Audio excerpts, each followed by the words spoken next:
भगवान पर विश्वास करने वालों की भगवान किस तरह मदद करते हैं, ये कहानी सुन लीजिए। भगवान में विश्वास हो जाएगा। भगवान ने किस तरह रखी एक भक्त के भरोसे की लाज। कहते हैं अगर भगवान में दृढ़ विश्वास हो और मन में किसी तरह का कोई खोट ना हो तो उस सज्जन का कभी बुरा हो ही नहीं सकता। वो कहते हैं कि सत्य परेशान हो सकता है पर पराजित नहीं हो सकता। लोग कहते हैं भगवान हमारी नहीं सुनते। मुझे लगता है उनकी भक्ति में ही कहीं ना कहीं कोई कमी हो सकती है।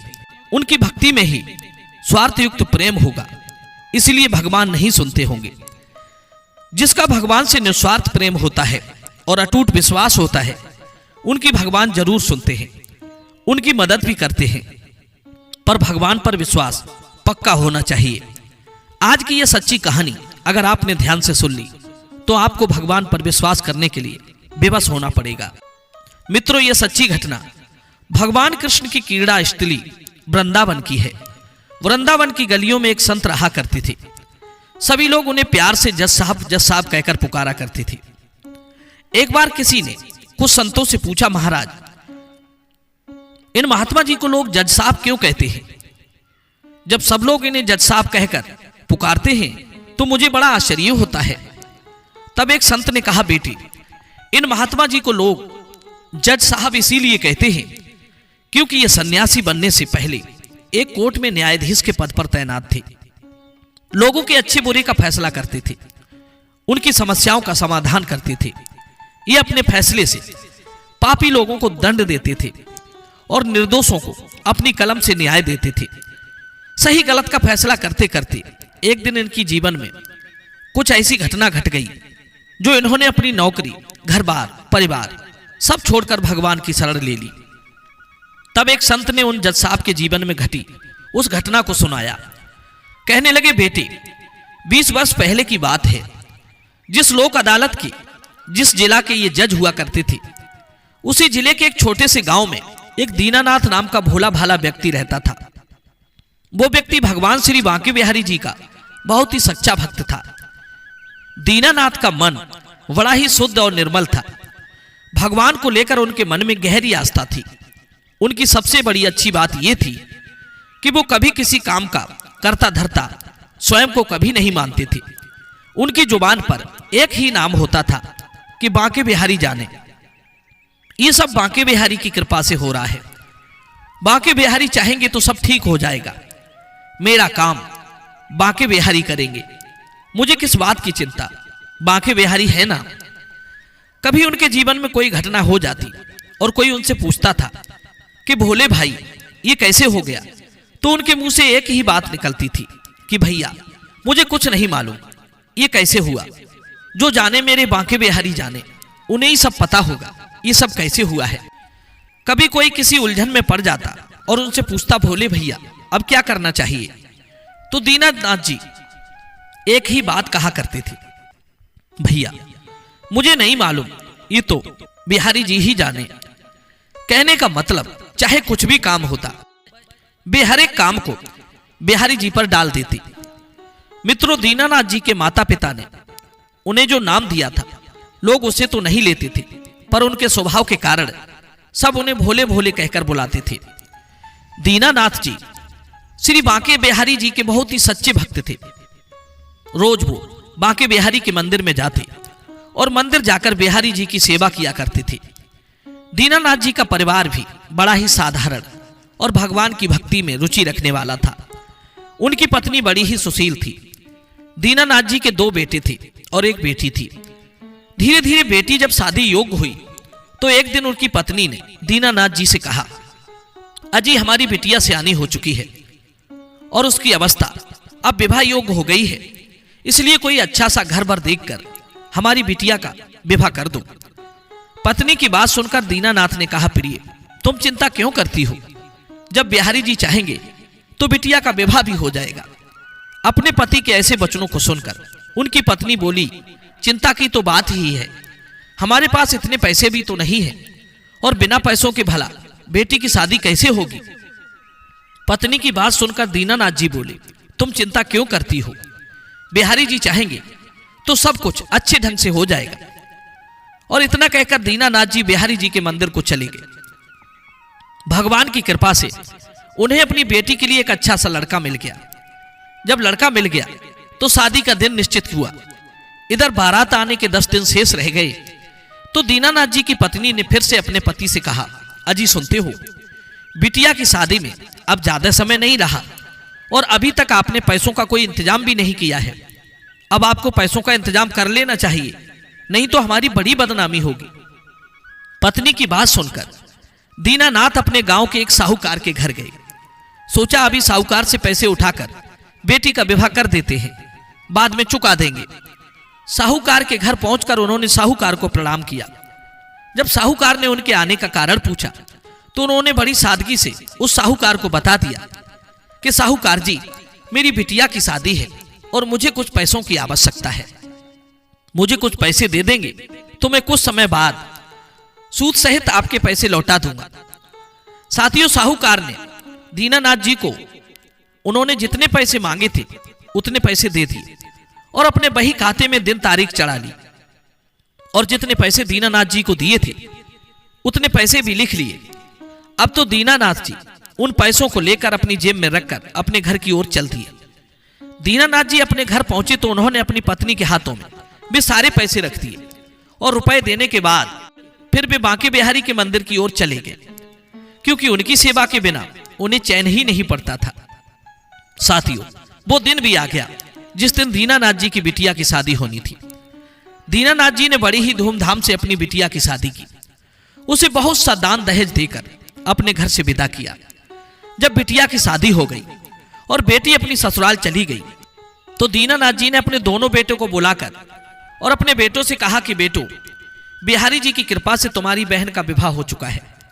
अब तुम भी बड़े हो गए हो, इसलिए बेटा तुम दोनों अपनी जिम्मेदारियों को समझो। तुम जाकर के कोई काम धंधा देख लो।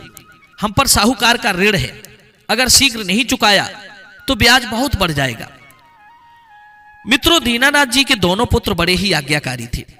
जब दोनों बेटों ने अपने पिता की ऐसी बात सुनी तो बड़ा बेटा बोला, पिताजी, हम दोनों भाई शहर चले जाते हैं और शहर जाकर कोई काम धंधा करेंगे और साहूकार का ऋण चुका देंगे। बेटों की बात सुनकर दीनानाथ जी बहुत खुश हुए और अपने बेटों को आशीर्वाद देते हुए बिहारी जी के मंदिर को चले गए और बिहारी जी की सेवा में लग गए। दीनानाथ जी के दोनों पुत्र बड़े ही होनहार थे। वे दोनों शहर गए और शहर जाकर उन्होंने खूब मेहनत की। करीब 6 मास तक उन्होंने मेहनत की, खूब पैसा कमाया। उसके बाद दोनों बेटे अपने घर लौट आए। उन्होंने खूब सारा धन कमा लिया था। घर आकर उन दोनों बेटों ने अपने पिता दीनानाथ जी को घर बुलाया और अपने पिता से कहा, पिताजी, ये लो पैसे और ये पैसे ले जाकर आप साहूकार का उधार चुका दीजिए, क्योंकि हम दोनों भाई शहर से पैसे कमा लाए हैं। पुत्रों की बात सुनकर दीनानाथ जी ने बेटों से पैसे ले लिए और फिर साहूकार के घर की ओर चल पड़े। साहूकार के घर की तरफ जब जा रहे थे तो रास्ते में ही श्री बांके बिहारी जी का मंदिर था। दीनानाथ जी मंदिर में गए और बांके बिहारी जी को प्रणाम किया और प्रणाम करने के पश्चात वो साहूकार के घर की तरफ चले गए। साथियों, दीनानाथ जी साहूकार के घर पहुंचे और साहूकार को प्रणाम किया। साहूकार ने पूछा, बताओ भोले भाई, कैसे आना हुआ? क्या कोई और आवश्यकता है आपको पैसों की? तो दीनानाथ जी बोले, नहीं नहीं भाई, मुझे पैसों की कोई जरूरत नहीं है, बल्कि मैं तो तुम्हारे जो पैसे उधार लिए थे उन्हें वापस लौटाने आया हूं। साहूकार ने अपना बही खाता खोला, दिन तारीख लिखी और तारीख देखने के बाद उसने अपना हिसाब लगाया और फिर दीनानाथ जी से कहा, भैया, मुझे तुमसे इतनी रकम वापस लेनी है, इतना तुम्हारा ब्याज बना और इतना मूल हुआ। दीनानाथ जी ने अपने कुर्ते की जेब में हाथ डाला और अपने कुर्ते की जेब से पैसे निकाले और जितना उस साहूकार के ब्याज सहित पैसे बने थे वे पैसे साहूकार को दे दिए। साहूकार ने अपने बही खाते से सारा हिसाब काटने के बाद उसने एक पर्ची बनाई और उस पर्ची पर लिख दिया कि आज की दिनांक को दीनानाथ जी ने मुझे मेरे सारे पैसे सूद समेत लौटा दिए हैं। अब मेरा उन पर कोई पैसा बकाया नहीं है। ऐसा लिखकर उस साहूकार ने वो पर्ची दीनानाथ जी की ओर बढ़ाई और बोले, लो भाई, आप अपनी पर्ची ठीक से पढ़ लो। दीनानाथ जी ने कहा, कोई बात नहीं भैया, आपने लिखा होगा तो सही सही लिखा होगा, मुझ पर तो पढ़ना लिखना आता नहीं है और मुझे तुम पर पूरा भरोसा है। जब साहूकार ने दीनानाथ जी के ऐसे वचन सुने तो उसके मन में लालच आ गया। साहूकार सोचने लगा कि क्यों ना इसके अनपढ़ होने का फायदा उठाया जाए, क्योंकि इसको पढ़ना लिखना आता नहीं है, इसलिए क्यों ना मैं इसको एक फर्जी पर्ची बनाकर दे देता हूं और इससे दोबारा पैसे वसूल कर लूंगा। जब उस जमींदार के मन में पाप आया तो उसने पहले वाली पर्ची को अपने बही खाते में रख लिया और उसके स्थान पर एक दूसरी पर्ची तैयार की और उस पर कलम से आड़ी तिरछी लकीरें खींचकर और दीनानाथ जी को पकड़ा दी। साहूकार बोला, दीनानाथ जी इस पर्ची को संभाल कर रख लेना। दीनानाथ जी तो बड़े ही सीधे साधे भोले इंसान थे। उन्होंने उस पर्ची को अपने कुर्ते की जेब में डाल लिया और साहूकार से कहा, ठीक है भैया, मुझे इजाजत दो, मेरे बिहारी जी मेरी राह देख रहे होंगे।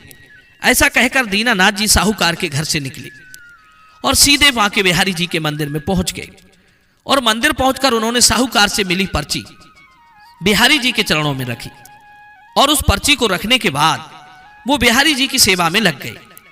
धीरे धीरे कुछ समय बीत गया तो साहूकार ने सोचा कि अब दीनानाथ से दोबारा से पैसों की उगाही की जाए। यही सोचकर उस साहूकार ने अपना एक आदमी दीनानाथ जी के घर भेज दिया और उसे भेजकर यह संदेश भिजवाया कि आपने जो साहूकार से पैसे लिए थे वो पैसे अभी तक क्यों नहीं लौटाए, आप पर ब्याज बहुत बढ़ता जा रहा है। जब दीनानाथ जी के घर वालों को उस आदमी ने संदेश दिया तो दीनानाथ जी के घर वालों ने दीनानाथ जी को बुलाया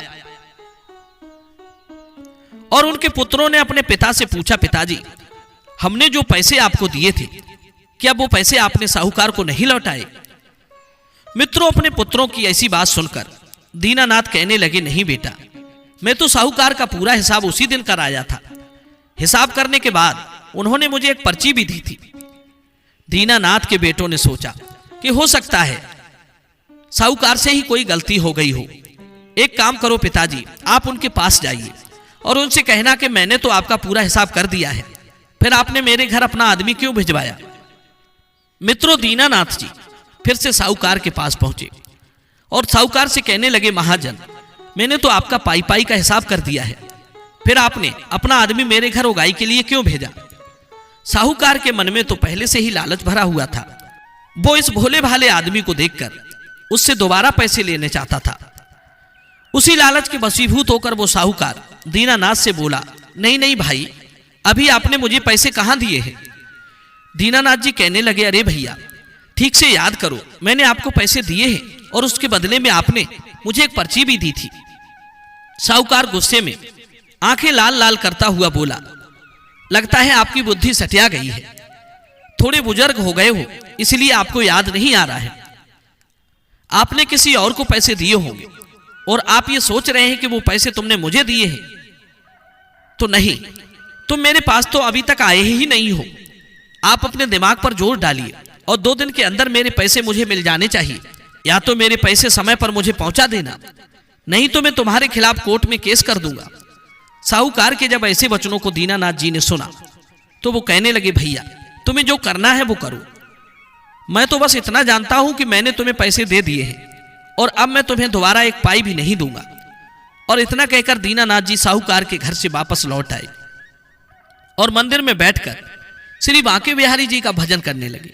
साथियों, अगले दिन की सुबह साहूकार कोर्ट में गया और कोर्ट में उसने दीनानाथ जी के खिलाफ केस कर दिया।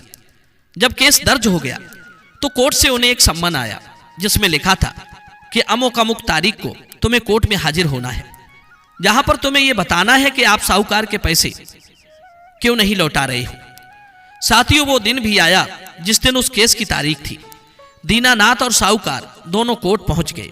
सामने जज साहब बैठे थे। जब कोर्ट से पुकार हुई दीनानाथ जी हाजिर हो तो दीनानाथ जी तुरंत कटघरे में जाकर खड़े हो गए।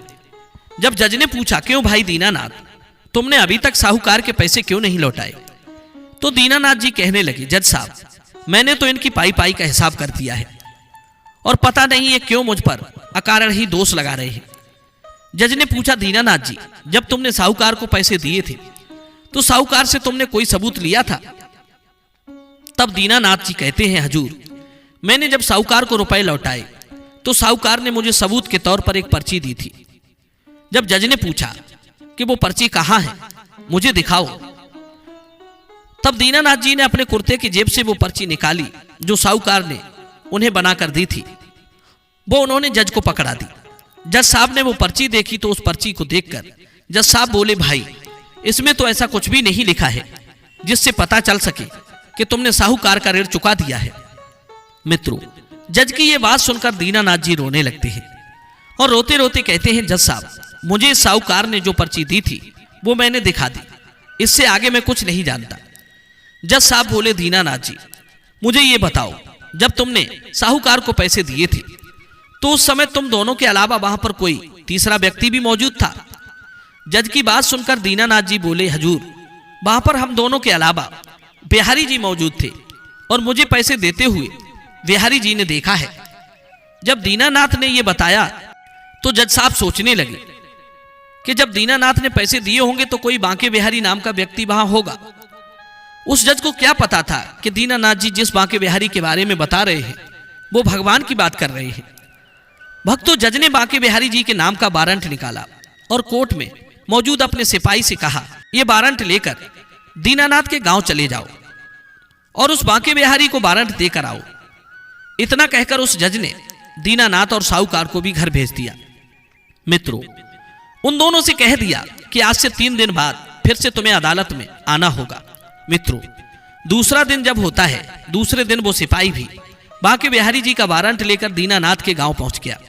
सिपाही को बांके बिहारी नाम के व्यक्ति को ढूंढते ढूंढते सुबह से दोपहर हो गया, लेकिन उसे पूरे गांव में बांके बिहारी नाम का कोई भी शख्स नहीं मिला। साथियों, जब वो पुलिसकर्मी बांके बिहारी जी को ढूंढते ढूंढते गांव के बाहर आ गया तो उसे एक बच्चा आता हुआ दिखाई दिया। सिपाही उस बच्चे के पास पहुंचा और उस बच्चे से पूछने लगा, बेटा बांके बिहारी जी का घर कहां है? तो उस बच्चे ने मंदिर की तरफ इशारा करते हुए कहा, साहब वो मंदिर देख रहे हो, वही बांके बिहारी जी रहते हैं। बच्चे की बात सुनकर सिपाही सोचने लगा, शायद कोई मंदिर का पुजारी होगा जिसका नाम बांके बिहारी होगा। वो सिपाही मंदिर के गेट पर पहुंचा और मंदिर के दरवाजे में अपना बेत मारते हुए बोला, क्या कोई अंदर है? मंदिर का पुजारी निकलकर मंदिर से बाहर आया और हाथ जोड़ते हुए बोला, क्या बात है साहब, किसे ढूंढ रहे हो? पुजारी की बात सुनकर सिपाही बोला, क्या बांके बिहारी जी यहीं रहते हैं? पुजारी बोला, जी हुजूर, बांके बिहारी यहीं रहते हैं। उस सिपाही ने पुलिस वाले की तरह ही सवाल किया कि आप कौन हो उनके? तब पुजारी बोला, साहब मैं बांके बिहारी का सेवक हूं। मित्रों, इतना सुनते ही सिपाही ने अपने थैले में हाथ डाला और थैले से वो वारंट निकाला और पुजारी को देते हुए बोला, लो भाई, ये तुम्हारे मालिक का वारंट है, कोर्ट से आया है और आप इस पर्चे पर साइन कर दो, मुझे जाना है। मित्रों, पुजारी ने बिना सोचे समझे उस पर्चे पर साइन कर दिया और साइन करवाने के बाद में वो सिपाही वहां से चलता बना। लेकिन सिपाही इतनी जल्दी में था कि पुजारी और भी कुछ पूछना चाहते थे, वो भी नहीं पूछ पाए। पुजारी जी सोचने लगे, बांके बिहारी जी के नाम का वारंट, आखिर ये वारंट कोर्ट ने क्यों भेजा है? जब उस पुजारी ने वारंट खोला तो उसे पता चला ये वारंट तो भोले भैया के कारण ही कोर्ट ने बांके बिहारी जी के पास भेजा है। पुजारी ने वो वारंट पढ़ने के बाद बांके बिहारी जी की मूर्ति के चरणों में रख दिया और बिहारी जी की मूर्ति के सामने हाथ जोड़कर कहने लगा, प्रभु आपके भक्त ने आप पर विश्वास करके आपकी गवाही के लिए कोर्ट से वारंट जारी करवाया है। प्रभु, मेरी इच्छा है तुम्हारा जो भक्त है दीनानाथ, वो बहुत ही भोला भाला है, उसे यह भी ज्ञान नहीं है कि भला पत्थर की मूर्तियां भी कभी किसी की गवाही देती है। प्रभु, मेरी इच्छा है कि आप अपने उस भक्त का विश्वास मत तोड़ना और ऐसा कोई चमत्कार जरूर कर देना जिससे उस भक्त की लाज रह जाए और उसका आपके प्रति जो विश्वास है वो सदैव बना रहे।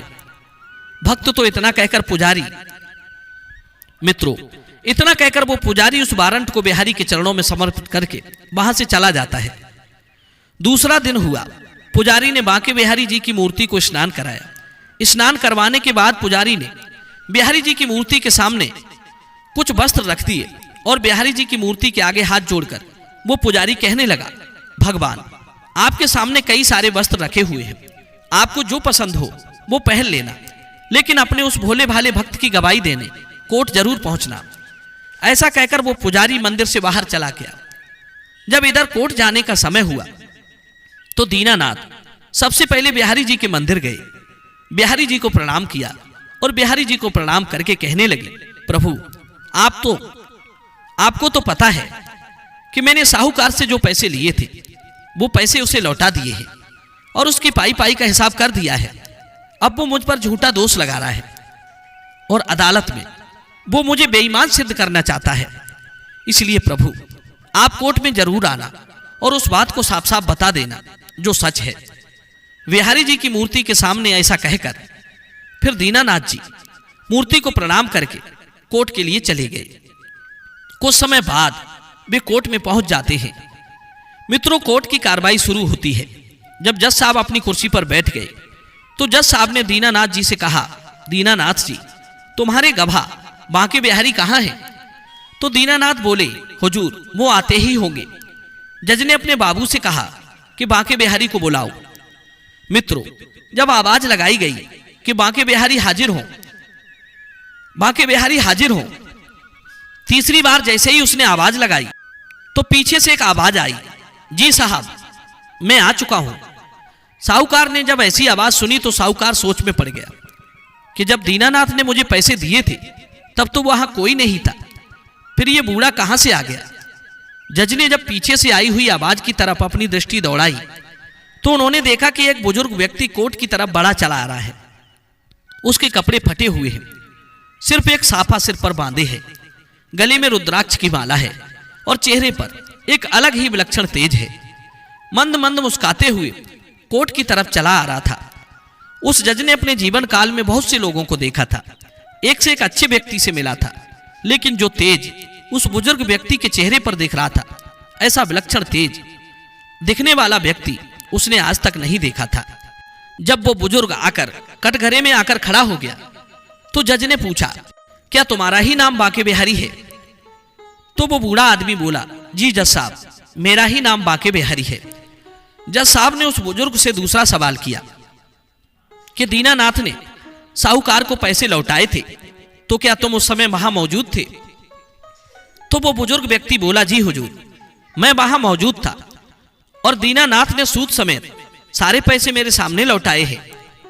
जब उस बुजुर्ग की बातों को साहूकार ने सुना तो साहूकार कहने लगा, जज साहब, ये बूढ़ा व्यक्ति झूठ बोल रहा है।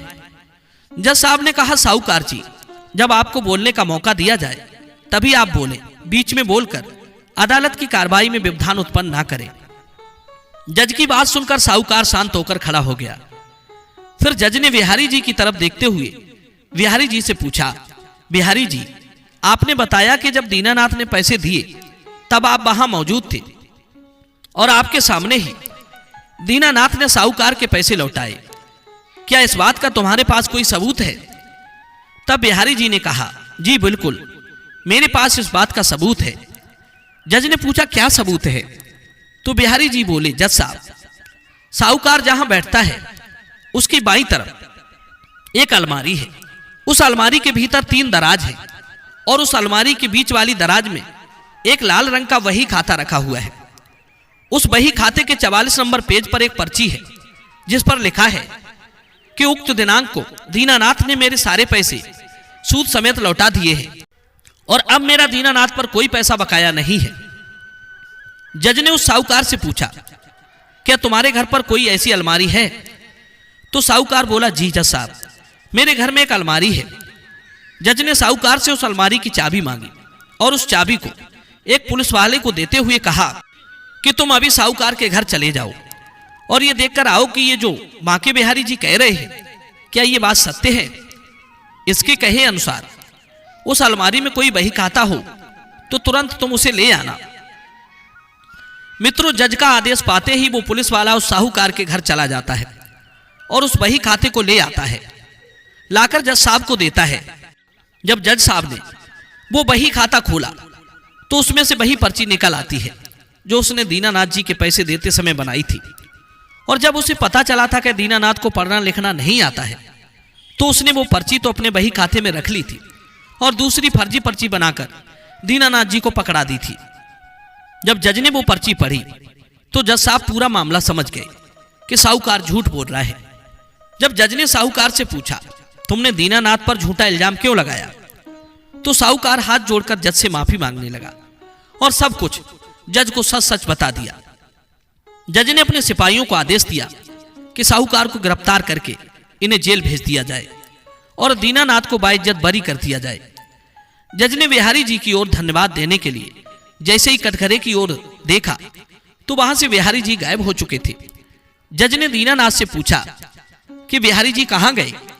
दीनानाथ बोले, हुजूर उन्हें तो बहुत सारे काम रहते हैं, उनके बहुत से मंदिर हैं, बहुत से सेवक हैं, उन्हें सबको देखना पड़ता है, इसीलिए वो चले गए होंगे। जज बोला, कोई बात नहीं दीनानाथ, अब तुम भी अपने घर जा सकते हो। जज ने अदालत की कार्रवाई समाप्त की। कार्रवाई समाप्त करने के बाद उसने उसी सिपाही को बुलाया जो बिहारी जी का वारंट देने बिहारी जी के घर गया था। उस सिपाही से जज ने कहा, भाई मुझे उस बुजुर्ग व्यक्ति बांके बिहारी से मिलने की इच्छा है। सिपाही बोला कि साहब अब रह क्या गया है, अब आप क्यों उस बुजुर्ग व्यक्ति से मिलना चाहते हो। तो जज बोला, भाई आज मेरे हाथों से पाप होने से बच गया, नहीं तो आज मैं उस बेकसूर दीनानाथ को सबूतों के अभाव में सजा दे देता। आज उस बुजुर्ग ने आकर मुझे यह पाप करने से बचा लिया, इसलिए मैं उस बुजुर्ग से मिलकर उन्हें धन्यवाद देना चाहता हूं। एक तो ये वजह है उनसे मिलने की, दूसरी वजह यह है कि जब से मैंने उस बुजुर्ग बांके बिहारी को देखा है तब से मेरा मन कुछ व्याकुल सा रहता है।